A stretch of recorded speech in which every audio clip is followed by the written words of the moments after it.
Hello and welcome to the Outdoorsy Educator podcast, where learning gets a breath of fresh air. I'm your host Alistair, and each week I talk with people from all walks of life to explore how education, the outdoors, and real-world experiences shape who we are. From classrooms to campfires, trails to town halls, we dig into the lessons that move us, challenge us, stick with us, and can make the world a better place.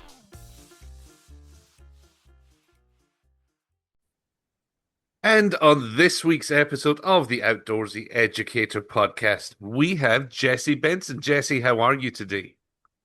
Fantastic. I just finished my run walk, so I'm ready for this.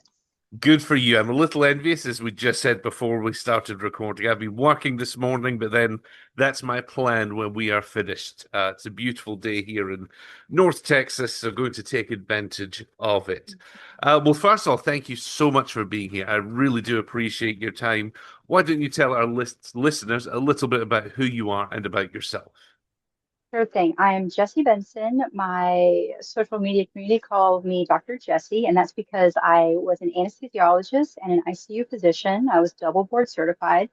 I practiced both for 8 years because that's how long it took me to pay off my $250,000 med school debt and give a 6-month notice because I knew early on that was not for me, but I knew I had to pay off that big old debt before I could get free. So then I went off to have many careers, which we can talk about, but the biggest one has been a life coach. And that's what I do now, life coach and full-time adventurer. I live on a boat and I help people figure out what their big life adventure is and most importantly, how to get there. I love it. We are going to get into the boat life in detail, I hope, shortly, because it's not something that's ever on my radar, and it just fascinates me. But you said you're an anesthesiologist. What originally drew you to your career in medicine? If we go back a little while, why that path originally? Yes, well, I was that prototypical A student, type A student, I'll say. Right. And everybody in my life said, smart people go to medical school. And I wanted to do lots of other things. In fact, I almost went to art school to be a photographer. And again, very well, many people in my life said I would be wasting my life. I could do that as a hobby, which interestingly enough, I'm actually also a professional artist now. So I did eventually become a professional artist. Good for you. Um, and so I took the path and I did a few different majors in college, ended up in biology, which is my version of pre-med, and then went to medical school. And I loved learning. I love making A's on tests. Like learning was my thing. But then when I got into the real life of it, of like staying up all night, taking call, having someone's life in my hands, I realized, whoa, this is not the same thing as just studying a book and taking a test. This is like serious business. So it was mostly just because I was a good student and I wanted approval. That's like the big thing. I did not want to disappoint the people in my life. And so I did what they thought was best for me as long as I could, and then I didn't anymore. Good for you. It sounds the way you're talking like it was quite a gradual process. Was it gradual, or was there like a Mm. specific moment or two that you went, something has to change? I, it was it was probably once I actually started getting into the clinicals and I realized, whoa, like this is not for me. But by then I had already accrued that quarter million, which by today's standards is about 450 million. I mean 450,000, that quarter million, which is about 450,000 now, to give you like today's dollars. And I thought, there's no way I could pay that off. And so even before I started practicing early on in my clinical training, I knew it wasn't right for me. I knew the only way out was through. And so I finished the training. I finished this additional training as an ICU doctor, and I did my best to enjoy it. So it was really like a snap decision, but the gradual was trying to pay off that debt year by year. Yes, I mean students. I've just finished my PhD literally in the last couple of weeks, and I understand because now it's you are tied to that student loan debt for a while, Mhm. and it's I'm very fortunate to have accrued in a funny way, accrued it slightly later in life when I figured out exactly what I wanted to do. I feel like I dodged a little bit by not getting into a lot of student debt early in life. Um, because yeah, we all have a lot of growth to do and change. So We how do. many And I years? would tell No, sorry, hmm, go ahead. Go ahead. one thing on the debt, I tell my people I work with, like, do not trade job prison for like money prison, for debt prison, because they're both painful. Like, before you leave, have a very good financial plan, because you'll be just as miserable figuring out how to pay your bills as you are figuring out how to get up the momentum to go to work every day. They both, I don't recommend either one. Uh, would you mind? That's a really powerful thing to say. Would you mind talking a little bit more about that? Mhm, Because mhm, I suspect, well, no, I know there's lots of people trapped in that cycle. I wish I mhm, could do something else, but I can't afford to pay my mhm, bills if I do something else. And mhm. that cycle continues. Exactly. And so a few main parts of it are, and is really get down to what you absolutely need. Like, I would even think about, do I want this or do I want freedom? Like, do I want to buy a fancier car or do I want freedom? Do I want the house in the neighborhood that all my doctor friends live in, or do I want the house that is totally good enough for me? And so it's really like daily decisions on the big things and the little things. And if we're always holding up those two things in our hands and looking at them, so to be ever present, what's my end goal? What's my end goal? What's my end goal? Because it is so easy to piddle away 5,000, 10,000, 20. And if we have it, all of a sudden it's gone. And then we're like, we're never getting out. So one, spending. And then the other thing I did was get debt free. And there are different books out there to read on how to do Mhm. that, all kinds of great information on how to get debt free. But the other thing is also put a nest egg away. Like, I do not recommend leaving without that emergency fund of 6 months living expenses, modest living expenses, because then we have some wiggle room. And if someone's even expecting that they want to do an official training, like how you went and got a PhD, unless they're going to have grants or other ways to pay tuition, save that too, because I definitely believe in like setting our sight on big dreams, but not without a big plan. Like, Right. I'm a leaper, but not without a plan, not without a safety net, because it's really hard to be creative and dream about our future when we literally are worried about paying our rent. It's just our brain goes into like fight or flight, and it stays out of creativity, and we're not going to come up with our big vision and our plan to get there when we're in fight or flight. Yeah, I couldn't agree more. The thought of student loan debt scared the life out of me. Um, but I really sat down and looked and I knew this is what I wanted to do with my life. And there was very much a glass ceiling without these qualifications. So part of being able to break through that glass ceiling was accruing, in our situation, the debt associated with the PhD. And it was a struggle. It was an emotional struggle of, is this really the right move? Ultimately, for me, it is, but proceed with caution on that front, very much so. Yeah. Yeah. Sounds like you were very intentional about your debt Yes. accruing. Yeah, and Mhm. and I drive a 19-year-old car and things like Mhm. that, and that's the Mhm. sacrifice I'm making. If I hadn't got the Mhm. student debt, Mhm. yes, I could get the nice car, but with age, I really that's not going to make me happy at all. Yes. And also, Yes. it's decreasing in value, whereas my income hopefully will increase. So from an investment standpoint, I don't know. That's just where I kind of landed and decided to do that. Yeah, exactly. And even like the people in our life may not understand why we drive the 19-year-old car. Well, they don't Mhm. have to understand, because we're figuring out our own life, and our values are ours and theirs are theirs. If they want the fancy car and to keep working until they're 65 or whatever it is, good for them. But like, Right. you have your own values, I have mine. Yeah, absolutely. No judgment on anyone who's doing the Yeah. opposite of me at all. Yeah. Yeah. I just know Exactly. what works for what gives me peace Yes. at the end, and that's different for Exactly. everybody. Yeah, Um, exactly. but you did have, is it safe to say, a more, in the beginning of traditional life, you became an anesthesiologist. I Hmm. believe the Hmm. little I read about you, I try not to read too much about my guests because I want to hear directly from them. You owned a home, you probably had Hmm. belongings, you had purchased some things. What Hmm. was that act? And now you sold it. You sold those things. What was that? Hmm. I think a lot of us dream about that. What would it be like to sell our home, your belongings, the emotional side of Hmm. that? Could you talk a little bit about what Hmm. that was like? Yes, I can give you a few iterations of it.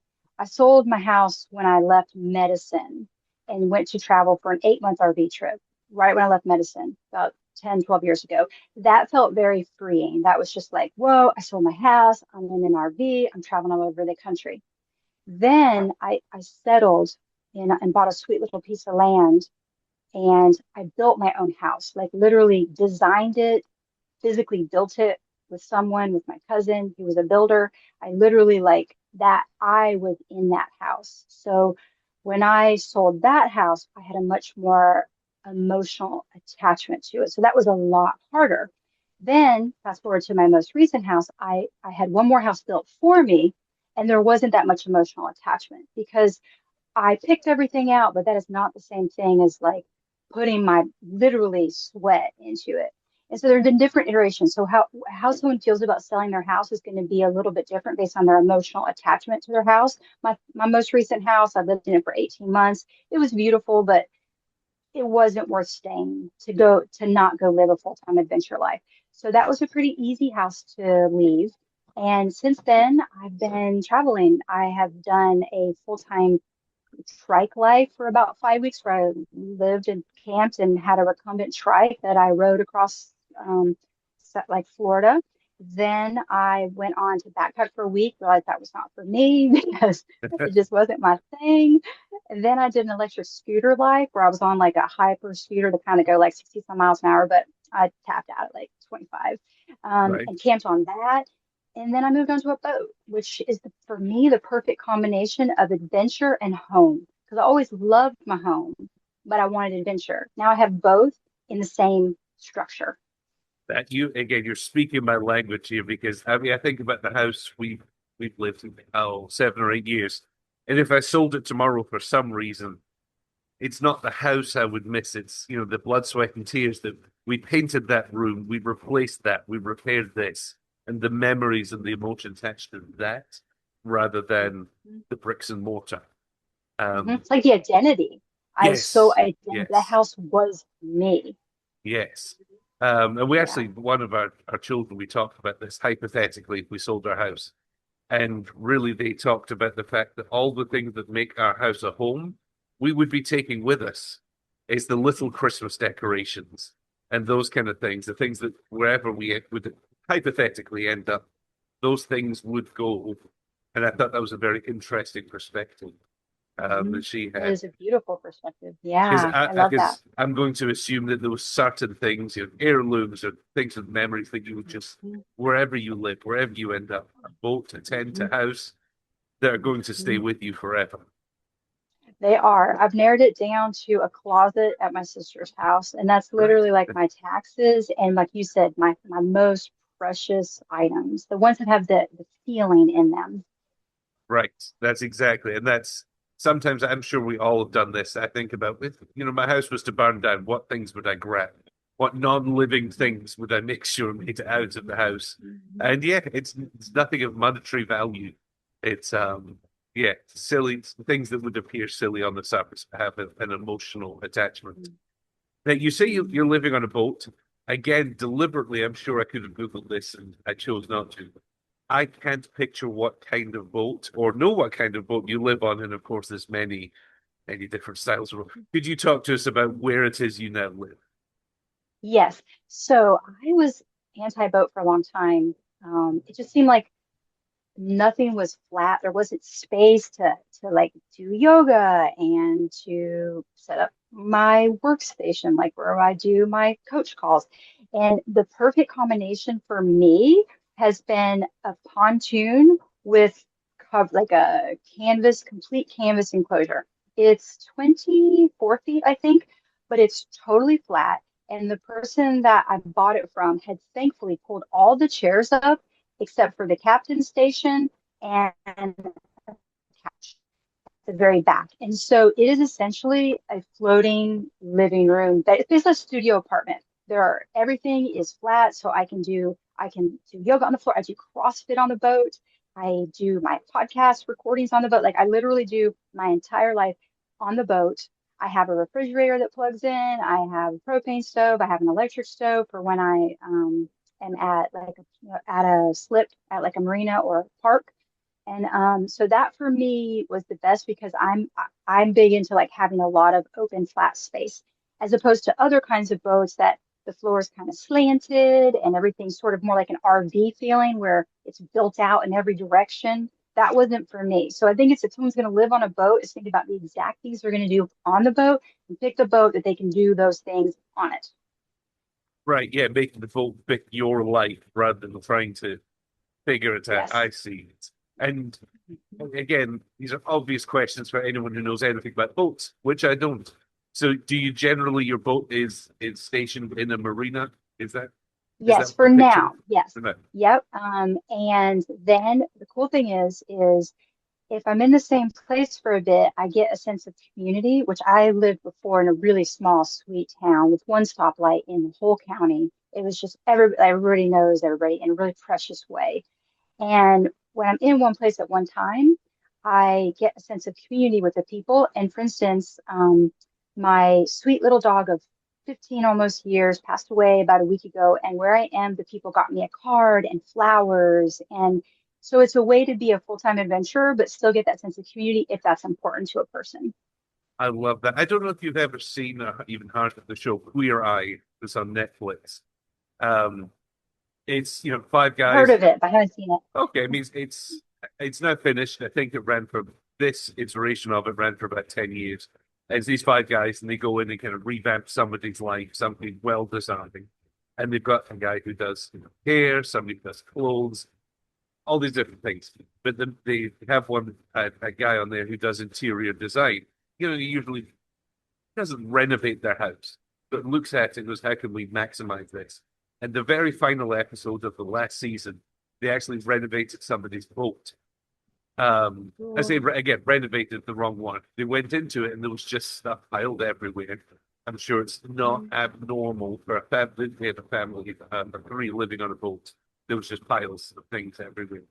And he completely redid it, but obviously it was a boat, so this was a first for him because things needed to be light. Things I again wouldn't think of, and just it's just a different beast altogether. And it was Mhm. fascinating to look at all the creative ways space could be developed to make the boat fit around their life rather than they didn't have to shoehorn their life into a boat that wasn't right for them anymore. Yeah, I totally agree. And what helped me with that more than anything was the adventures I did leading up to the boat because I learned, for instance, backpacking is the one I like the least, but it taught me the most. And that's because I literally got down to like I need, you know, 8 Q-tips until I buy some more, or I need one, two shirts that I wash instead of like 6 shirts. And so it really helped me get down. So when I got on this boat, I felt like I was moving into a mansion. Like, I'm like, Right? I get to have a 12-volt refrigerator. This is awesome because, Lucky you. and so exactly. So to kind of pare it down before really helped me, and it helped and then instead of I felt like I was moving up in space instead of moving down. So that really helped my psychology moving onto the boat. Yeah, absolutely. I mean, just it's all perspective, right? I mean, it's something I think about quite a bit. Again, sort of going back to the cars. I know in my mind, if I bought a car in 6 months, maybe want another one or another one or another one. But now I look at my 140,000 mile 19-year-old car. You know what? It gets me. I just drove it to Kansas and back. It's 7 hours each way. Did that this weekend, and the memories I've made in that because I do a lot of car camping and things, and yeah, it's a really good representation of gaining a good healthy perspective, um, and I love the fact that you see it rightly as gaining space because you've had that experience of not very much. Hmm. Yes, when everything I own literally is on my back, plus my dog on the front, hanging her from a sling. I was like, wow, I've moved up to the big time. Right, and I love that. I think that's such a healthy outlook to have. Um, Now, as wonderful as it seems to have been this move for you, I'm sure there's some challenging days. Mhm. Could you tell us about some of the challenges you faced moving it onto a boat? Yes, so one thing is temperature. Because I want to live outdoors. but I don't want to be enclosed. Like when I go into other boats and they're enclosed, I really love the canvas sides. Even when they're shut, there's like still like wind still gets in little places, so it always feels like fresh air. Well, the flip side of that, or the quote price for that, is cold. Like it was 22 degrees at least one night, and then 20s a few other nights this winter, and it's cold even with a little space heater. 22 degrees in a boat on the water with canvas sides is cold. And so the physical discomfort, but in the end, it is so worth it. Like I say, I would so much rather be cold on a boat than warm in my old house, even though I loved my house, because it's totally worth the price. So temperature management, I really had to change. I had to widen my acceptance zone of tolerable temperature. So I got a fan and I got a heater and I used one or I used the other at the extremes. And otherwise, I try to just acclimate because it can put me in a state of unhappiness to be like, oh, it's hot, oh, it's cold. Well, yeah, you get to live outside in a boat. That's part of it. And to kind of just like, that's part of it, that's part of it, that's part of it. I get to see the alligators. I get to hear the birds calling like right outside on the dock. And so temperature has been the main thing. Everything else has been just awesome. I'd say temperature. That's it. I love that because again, it's relatable. Yeah, I haven't like done any long distance through hiking. I've done 100 miles at a time, several times. And sometimes you wake up and it is hovering around freezing or below it. You're in your tent and your initial thought is, oh, this is miserable. Well, what am I doing? And then I kind of look at the time and I'm like, a lot of people are getting up and going to the office. They're sitting in traffic, all of that. And yes, they might be a little warmer. How lucky am I to have this opportunity to wake up, get a cup of coffee, and truly appreciate that cup of coffee that's warming me up, rather than just go, go, go. I find it very good for my mental well-being to take those breaks and kind of reset. Makes me appreciate what I have in my life even more. Yes, because no matter what we're in, what we look at determines what we feel. We can look at the beautiful sunrise, or we can look at the chilly body and, oh, I'm so cold. Is We totally determine which experience we want to have. Absolutely. It's funny. I was just looking at Instagram this morning, and somebody I follow prioritizes watching the sunrise and the sunset every day because it sets them up correctly for whatever they have on during the day, and it helps them sleep better at night when they can release the stress of the day as the sun goes down. And they were like, "This is Mhm. free. Everyone could do it," and it's such a grounding thing for them. It just it sounds just so very similar. Um, Yeah, and living outdoors, yes. it's right there. Like it's right there. You don't have to go out in the yard and look past the trees or go down six stairs or like six flights of stairs. I mean, it's right there. Just poke your head out and there's the sunrise and there's the sunset. Absolutely. Something I was thinking about again, my naivety on the boat life is screaming in this episode. But I was thinking about like island time, things move at their own pace. Is there a similar thing in the boating community? Mhm. Yes, there is. It's a very relaxed pace. The other thing that's very interesting is people lose their, it's all like, even though someone have a bigger boat or a smaller boat, it's all sort of universal. Like people lose their, so much of our identity in the non-boat life is what we do for a living. That's like, what do you do for a living? What do you do for a living? What do you do for a living? And then people kind of then they associate a whole set of beliefs about that. Oh, you must make a lot of money. Oh, you must not make a lot of money. Or you must be this kind of a person or that kind of person. But so often when people meet, it's just first names and their boat name. And you could be talking to someone who makes a lot of money and they have like a big company. You'd be talking to someone who's not, who's like like a wonderful traveling musician that's just getting by but doing their dream. And now they're on a boat making their other. So it's very much an identity equalizer, which is super cool because then it becomes about what you love and what you have in common and what you can learn from each other instead of what divides you. I love that. It reminds me very much of trail names in the through hiking community. Yes, exactly. A very similar thing. It's a great equalizer, and I found that too. Like I love that. I love when I meet people hiking, and it's just all right. Here we are. We've got this in common. In the outside world, we may well not have even crossed paths, and it's kind of a beautiful thing because I like meeting people who are very different than I am to see what how our life experiences have brought us to this moment together. Hmm. Yes, and there's a sense of community and a sense of camaraderie and a sense people will just be like, "Oh, we like these. You might want to try this." And, "Oh, I noticed you don't have this. Have you thought about that?" And that they just everybody just wants everybody else to succeed and have just the best boat experience. Right. And I again, it seems like there's a lot of parallels with the sort of through hiking community. If you had a problem on your boat, I imagine there would be a small flock of people, coming around and saying, "How can I help? What can I do Hmm. here? Have this." Exactly. Yeah, Exactly. it's such a wonderful sounding community. Um, what would you say to somebody who felt, maybe stuck in their life? Um, their life looks good on paper. Again, I don't want to say that was your life, but you'd Mhm. been to university, Mhm. you've got the qualifications, you were buying the house, you had a bright future in a Mhm. traditional on paper sense. If somebody has that niggling thought at the back of their mind going, this is actually what I want, where would you start with them or encourage them to think? What would you encourage them to think about? Mhm. Well, the main thing that I had to get through is what other people think of my choice, because people would say, "Gosh, you put so much time and money into becoming a doctor. You're seriously," not doctors, because they understood why I was leaving, but other people, non-physicians. And we really have to be willing to do a life that other people don't understand and be okay with it.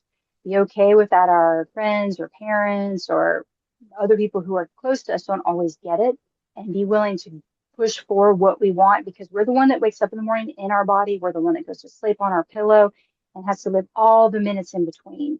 And so I very much encourage people to stick to that and to not let others people's standards sway them to the best of their ability. And then another thing is to be very practical about it. Like there is so much information out there about any kind of life anybody could ever want to live that they can just research it. If there's anything you think you're interested in, research it. There are ways. And then the third thing, which I talk a lot with my clients, is like, I don't know what I want to do. I know it's not this, but I don't know what it is. And I tell them, just take the one next warmer step, the one next thing that's like a little bit closer to something you think you want, because that leads you to the next and the next. And then 5, 8, 10, 15, 20 steps later, you're there. Like in my case, I left medicine. I became a life coach, a yoga teacher, and a meditation teacher. That was like the first iteration, and a professional artist. Then I wanted to have a home bakery. So I had a home bakery. Then I was making custom desserts because that was fun. Then I taught at my self-discovery book I wrote at my old college, and I taught at a local alternative high school. So like the next thing leads to the next thing. Like we have no idea what 20 steps is, but we will not get there if we don't take step one. That's what I do know. And so you don't have to know the end to just make a small step. So just start, just do something, just start. I love that. And I'm going to assume that you wouldn't be the life coach you are today if you hadn't had the bakery, taught in the school, all these things. You may not have realized, I'm guessing, that this is where you would be at this point, but without all those experiences, you wouldn't be who Yes. you are. Yeah, I walk the walk. Like if there's something in my heart, I go for it. Like I feel like that's what I'm gonna go for it, coach. Like if there's something in your heart, I hope you go for it. Like because I know how to go for it. I don't I am an expert at going for it and I do it in my own life. Like I need to be the example. And so if there's something I want to do, like leave my my old house that I left and go full-time adventure, I'm gonna do it because this is one sweet life and I'm gonna make the most of it. And yes, so that's what I would say is the biggest thing. Make a step and the next step and the next step. Don't be afraid to go for it because your life is so precious and you have no idea where you're going to go. Like everybody listening to this, you have no idea where they're going to be in 5, 10, 20 years. So just take that first step. Yeah, I couldn't agree more. I mean, I started this podcast a year ago-ish with no goals or no, I want to have, X amount of listeners. And I still don't. I've still got no idea. But the little steps I'm taking and the people I'm meeting, man alive, it's a joyous journey. Like I'm having a blast. And where will I still be doing this in 5 years? I hope so, but I've got no idea. But just being on the journey has been so eye-opening and honestly just enjoyable. Yes, and I love that you say that because that reminds me of another guidepost in my life is fun. Like, Mhm. is it fun? Is it fun? Is it fun? Is it fun? If it's not, why are you doing it? Like, figure out what's fun. It's okay to have fun. Like you can have fun. It's like a wonderful thing to have fun every minute. I think that's not an unreasonable goal that like most of the day you're having fun, whatever it is. Yeah, when did I wonder where it was in life? I think we all hit this point where you feel almost guilty about having fun. And you have to It's kind of true. reset. Don't you go, hold on, it's okay to have fun. Yes. Yeah. Yeah, it's like fun is trivial. Fun is for people who aren't responsible. You can, fun is for people who are wanting to give themselves a good life. That's who fun is for. People who want to give themselves the good life they deserve. Yeah, absolutely. My daughter goes to not yoga, sort of like a jazzercise class once in a while. And there's a lady there, and we think she's in her 70s, and she shows up in the bright colored clothing and just for no reason will bring Snickers bars and things for the other people doing, yeah, and outrageously loud hats, having fun, and my non-medical opinion, I swear there's something in like that ability to have fun and mental and physical health being tied together. She's Mhm. not afraid. She's not worried about looking silly. And here she is, 70 years old, and she's doing all these exercises. I just think, I don't know this lady, but I find it inspiring. It's totally inspiring. She inspires me too. You tell me about her. There you go. There you go. Makes me very happy when I think about that lady. As we kind of come around the home stretch here, as we wrap up this podcast, I've got three questions that I'd like to ask my guests. You've touched on this first one quite a bit, but it'd be interesting to see how we can boil it down about how your definition of success has changed over the years. Like just tremendously. It went from other people think I'm doing a good job to I think I'm doing a good job.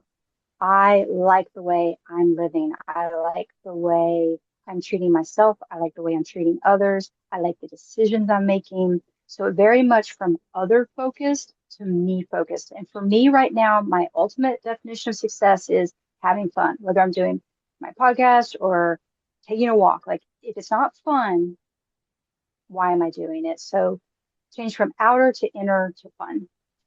If and I would hope if listeners take nothing else away from this, going from other focused to me focused is a Mhm. beautiful thing.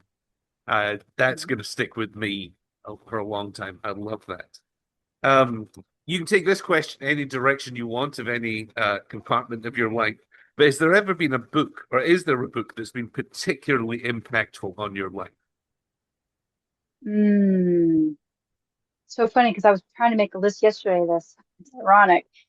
One book, which this isn't really on adventure, but it's sort of on getting things accomplished in your life, is Atomic Habits by James Clear. I read that years ago, and I still apply those habits. So if you're trying to get something done, whether it's little changes in your life or big changes, like try to go out for that adventure, he has wonderful. It's a wonderful book on habit psychology and how to make doing the things we want really easy for ourselves, how to set up the systems that work. And then another one I love is Untethered Soul by Michael Singer. That's just more on the spiritual side of like realizing that we're sort of the ones who make us suffer. Like other people aren't making us suffer, the ways we are choosing to think make us suffer. So those are two. Those are two, like more on the practical side and then the more like spiritual side. I love it. I often tell guests that one of the sort of the deep dark secret of this podcast is all I just get this longer and longer list of books I need to read. And I love it. I love it. I get to find out really impactful books. And finally, I was thinking about your current life now, life on a boat. And I was thinking, is there any one person, if you imagine the situation, who came to your boat and said, I want to move onto your boat with you for a couple of days so you can show me the ropes, but you got to tap into their brain and ask them any questions you would want. This could be somebody living, non-living, Somebody you know, Mhm. somebody you don't know, famous, not famous, somebody you could just spend some time with on your boat and you get to pick their brain and ask them questions. Who might Mhm. that be? Your question is very easy for an answer. That would be Tony Robbins. I know everybody has sort of a different relationship, and some people just love him and think he's helped them a lot. Some people have never worked with him and his material, and they think he's, whatever they think about him. But in my experience, he understands humans and he understands how to help them change the things that are making their life not feel like awesome to them. And so 2 days with him, that will be awesome. I love it. He's one of those people. I know who he is and I know what he does, but I don't know anything about him really. So that's a good motivation to me to look into his philosophy as well. Well, Jessie Benson, man alive, you've opened my eyes to so much. I cannot thank you enough for your time today. Thank you. Thank you again to this week's guest, and I hope today's episode was as enjoyable for you as it was for me, and perhaps even inspired your next adventure. If you did enjoy the show, please be sure to subscribe, leave a review, or follow us wherever you get your podcasts. You can find more information at theoutdoorseyeducator.com or follow us on Instagram, TikTok, or Facebook. Until next time, thank you so much for listening to the Outdoorsy Educator podcast.